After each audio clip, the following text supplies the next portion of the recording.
If you're in the market for a new computer, laptop, notebook, tablet, ultralight, any type of computer device, I'll give you the questions you need to answer before you purchase that device.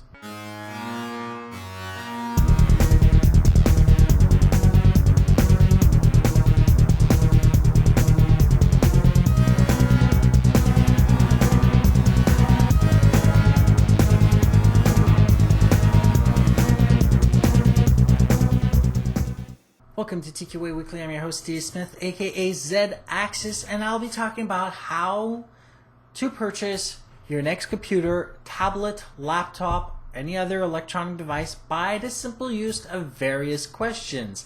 Now, I know it's called Technology Questions Answered, but today I'll be asking you the questions and you answer them before you buy the device that you want. So we're just going to change roles here. So first thing we need to look at is use and potential future use. This is something you need to ask yourself before you get your next device. What do you want to do with it now? What do you want to do with it later? Today you may want to do some word processing, but the computer for word processing is not necessarily the same computer as, let's say, you want to become a YouTuber or a gamer. So you need to ask yourself, do you want to make this computer upgradable? Is it important to you? And you can start worrying about the difference in cost or right now and total over time. Next question is, can you upgrade this computer or electronic device? Is that important to you? That is something you also have to answer. When a device is not upgradable, it usually incurs a cost of replacement and not upgrading, so that usually can double the price very easily. And the last question is the cost of upgrading versus the initial cost of purchase. If the computer is upgradable, it may very well cost you less to upgrade it, depending on the pieces of course, than to purchase a more powerful computer.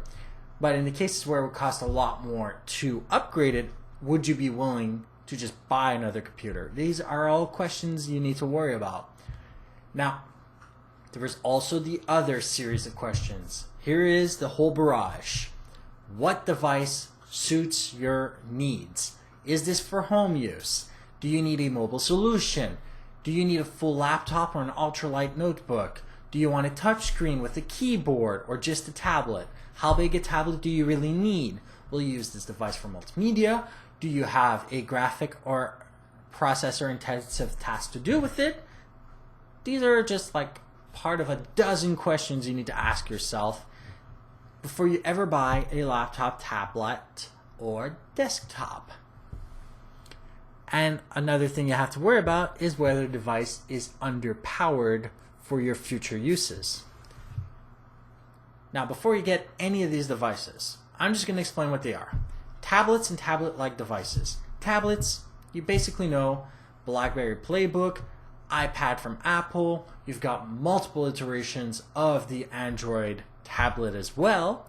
And you also have versions, tablet-like the Asus Transformer, which is a touchscreen tablet that you dock into a keyboard. You may want to look at certain lightweight tasks using devices like this. If you already have a computer and you just need a device to do simple tasks, you may want to get only a tablet.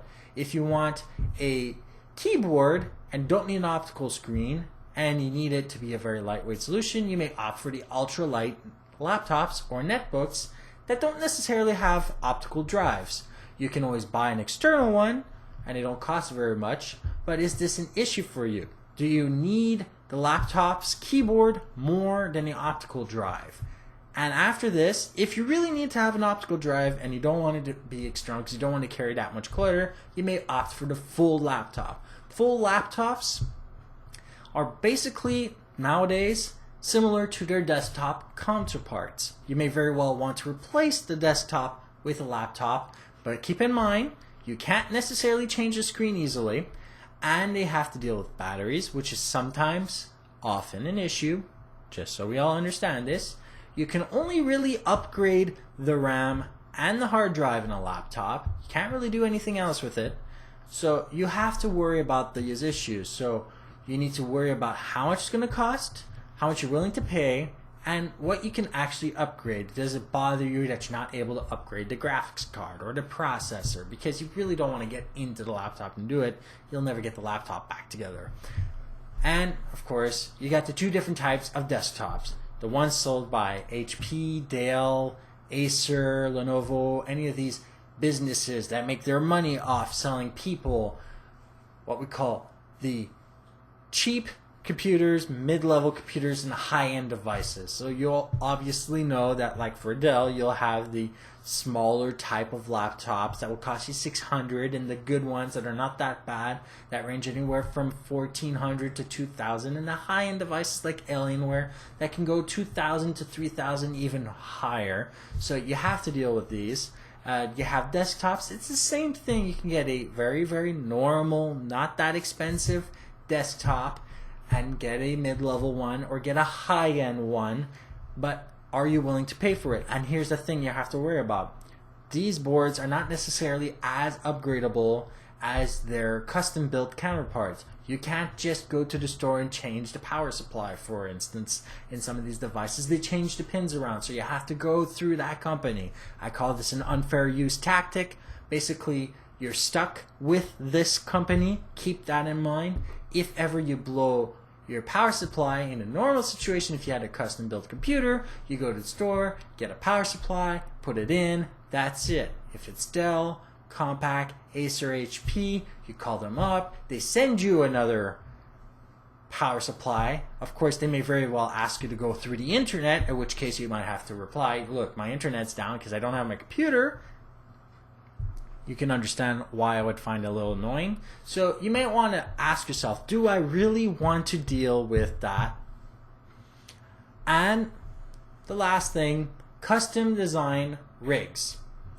You can normally, these are anything built by the small stores or hobbyists like me. I can build virtually any type of device I want just by asking myself what I want to do with this. My current computer that I'm running is running only 4 gigs of RAM with a good graphic card and a 4-core processor, but it's handling the video fine by using different custom pieces. The computer behind me has a different spec, and of course, here's the thing that is common to all custom rigged computers, and this is the ability to replace the pieces almost instantaneously, so the downtime is minimal.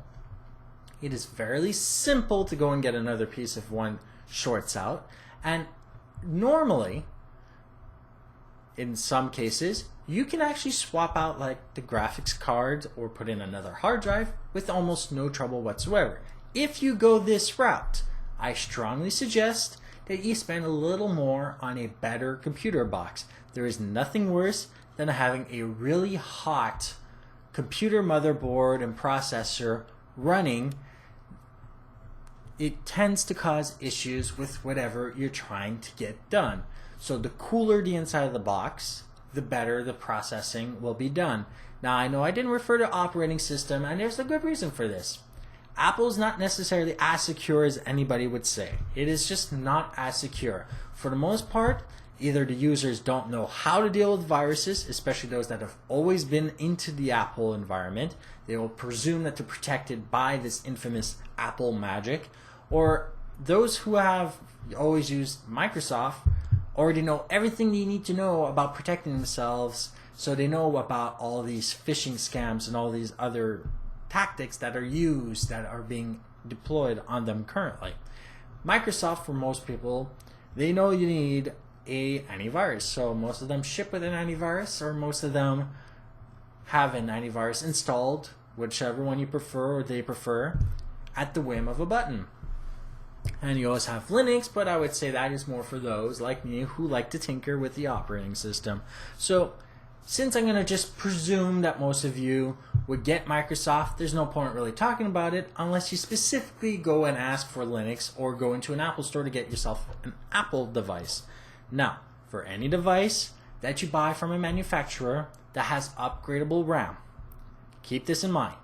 Do not, while you're purchasing it online or in the store, upgrade the RAM to the highest level. Buy it aftermarket. The aftermarket cost of most of these RAM chips inside these devices in the other smaller stores is actually less than what the manufacturer would sell them to you, despite what they would tell you. Most of the RAM, we'll put it this way. Take Apple, for example. If you take the cost of the RAM and they say, for today only, we'll cut $25 or 25% off the price of the RAM, you would still be a winner going down to the small store since it will cost you a lot less. And to give you an idea, I got gold-plated RAM for a lot less than some of those generic pieces. So you may very well want to hold off before buying any other type of RAM. Now, next week I'll dive into the voodoo of wireless networking and Linux. I'll explain how to get the Linux that matches your hardware. So as opposed to Windows where you get the driver for the hardware, Linux is a little different. You may want to get a version of Linux dependent on your hardware, so that will solve a lot of your Linux drivers issues. I'll even explain certain things that have to do with Linux and wireless, and things that don't have to do with Linux that you would think do but don't in the wireless environment that would cause you issues. The week after that, I'll be talking about MySQL, password hashing, and salting, and my experiments and program I'm currently programming right now. And I'll be explaining how websites currently try to protect databases like MySQL by using hashing and salting of the passwords to protect them from brute force attacks of the database. So I'll get into that after next week's show of Voodoo and wireless networking with Linux.